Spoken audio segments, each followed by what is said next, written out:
வணக்கம் ஃப்ரெண்ட்ஸ், இன்றைக்கி நம்ம சேனலில் என்ன பார்க்க போகிறோன்னா கட்லைட் தான் பார்க்க போகிறோம். வாங்க வீடியோக்குள்ளே போகலாம். இப்போ மிக்ஸி எடுத்திருக்கேன், போனஸ் சிக்கன் எடுத்திருக்கேன், க்ளீன் பண்ணி நல்லா சுத்தமாக வச்சுருக்கேன். இப்போ இதை நம்ம இதில் போட்டு அரைச்சிக்கலாம். ஒரு 2 பச்சை மிளகா போட்டுக்கலாம் உரப்புக்கு. இப்போ அரைச்சிட்டு உங்களுக்கு காமிக்கிறேன் பாருங்கள். இப்போ சிக்கனை அரைச்சி எடுத்துகிட்டு வந்தாச்சு. இப்போ நம்ம அதை வேறு வளந்துக்கு மாற்றிக்கலாம். இப்போ இதை இந்த வளந்துக்கு மாற்றிக்கலாம்.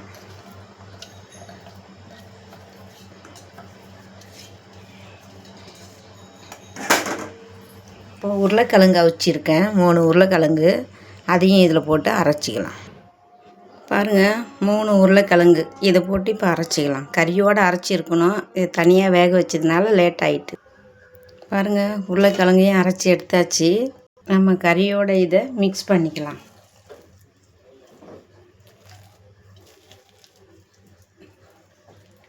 எனக்கு தொழுவுற வேலை இருக்குது, தொழுவி முடிச்சிட்டு வந்து மற்ற வேலையை பார்க்குறேன்.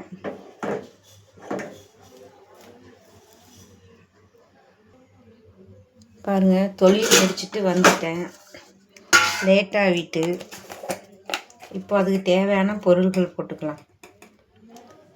1/4 ஸ்பூன் சீரகத்தூள்,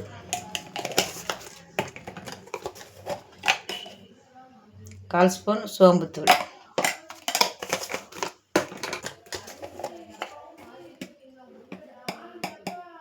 சிக்கன் மசாலா ஒரு 1/4 ஸ்பூனுக்கு,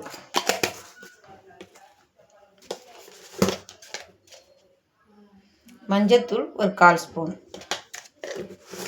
கரண்ட்டு வேறு போயிட்டுங்க.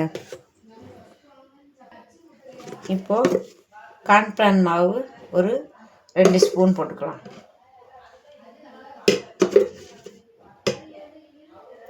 3 ஸ்பூன் போட்டாச்சு. ஒரு 1/4 ஸ்பூனுக்கு மிளகுத்தூள்,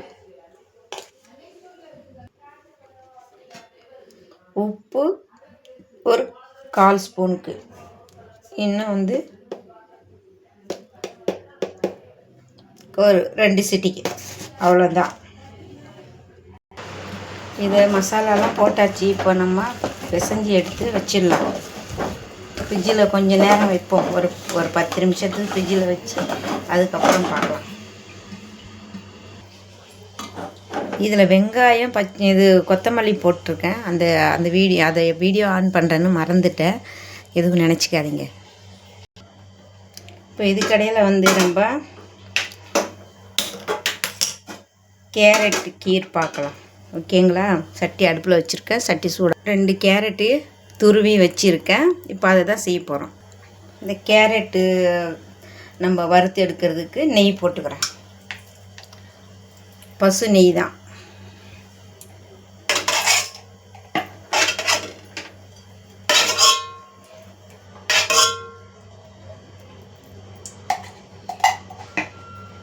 இப்போ இந்த கேரட்டை இப்போ இதில் போட்டுக்கலாம்.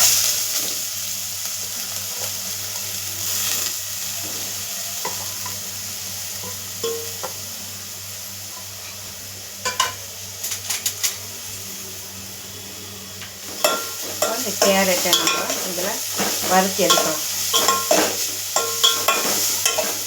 ஒரு 10 நிமிஷம் இதை அப்படியே வறுத்து எடுக்கலாம். நல்லா கேரட் நல்லா வறுந்து வந்துருச்சு பாருங்கள். நல்லா வறுத்து எடுத்தாச்சு, அடி பிடிக்கல, ஒன்றும் இல்லை, நல்லா வறுத்து எடுத்தாச்சு. இப்போது ஒரு 10 நிமிஷம் ஊற வச்சுருக்கேன். லைனார் ஜவ்வரிசி தான். இதுக்கு மாவு ஜவ்வரிசி போடணும், என்கிட்ட இல்லை. லைனார் ஜவ்வரிசி போடுறேன். உங்களுக்கு உங்கள் விருப்பம் என்னவோ அதை போட்டுக்கோங்க. இப்போ அதையும் இப்போ அதில் ஊற்றிக்கிறேன். இப்போ அதோட அது நல்லா வெந்து வரட்டும். இன்னும் கொஞ்சம் தண்ணி ஊற்றிக்கலாம், அது வெந்து வரட்டும். இப்போ ஒரு 1/2 சொம்புக்கு தண்ணி ஊற்றிக்கலாம். இப்போ ஊற்றி அது நல்லா கொதிக்கிட்டோம். இப்போ அந்த பக்கம் ஜவ்வரிசி கேரட்டும் வேகுது, இந்த பக்கம் நம்ம அடுப்பத்தை வச்சு பாதாம் பிஸ்தாவும் நம்ம அதை வறுத்து எடுத்துக்கலாம்.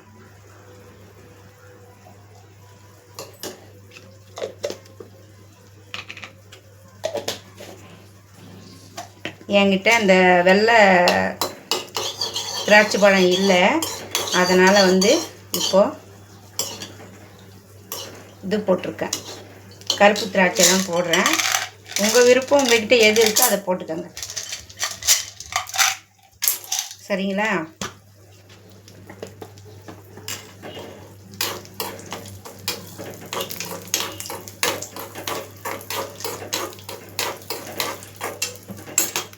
அரை லிட்ரு பால் தண்ணி ஊற்றாமல் காய்ச்சி வச்சுருக்கேன்.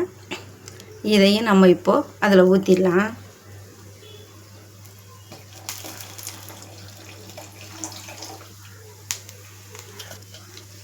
ஊற்றியாச்சு.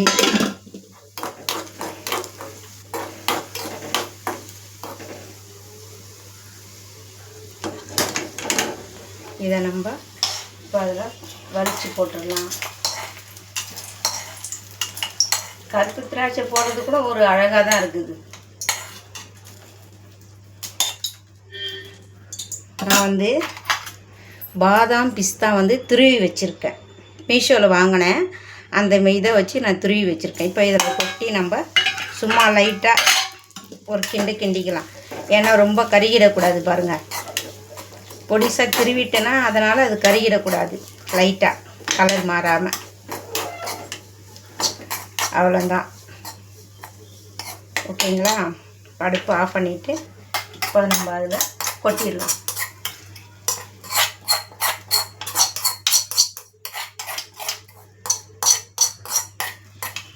ஓகே,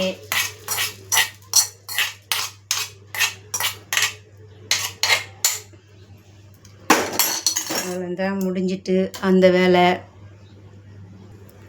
இப்போ அதில் சீனி போட்டுக்கிறேன். இது ஒரு 300 கிராம் இருக்கும் சீனி. இப்போ இதுக்கு ஒரு 2 பிஞ்சு உப்பு போட்டுக்கலாம். பாருங்க, ஒரு எள்ளுக்கான் அந்த டேஸ்ட் எடுத்து கொடுக்கும், அதுக்காக.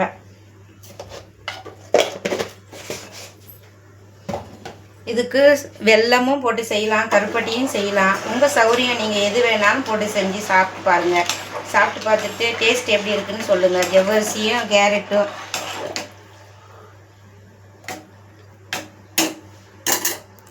ஒரு 5 நிமிஷம் இருக்கட்டும்.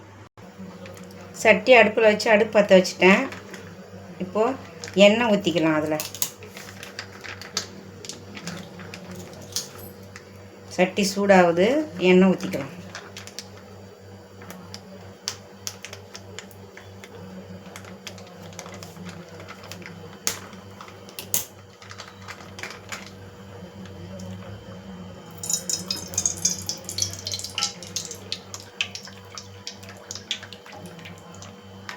எண்ணெய் சூடாகட்டும்.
எண்ணெய் காஞ்சிடுச்சு.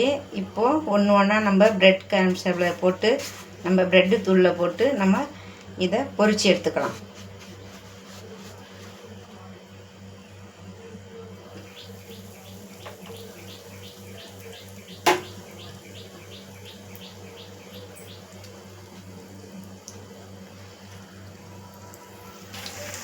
பாருங்கள், கட்டின ரோல் வந்து நல்லா அழகாக சிக்கன் கட்டின ரோலு நல்லா பொரிஞ்சு வந்துட்டு. இவ்வளோந்தான். நீங்களும் இந்த மாதிரி செஞ்சு சாப்பிட்டு பாருங்கள். அவ்வளோந்தான்.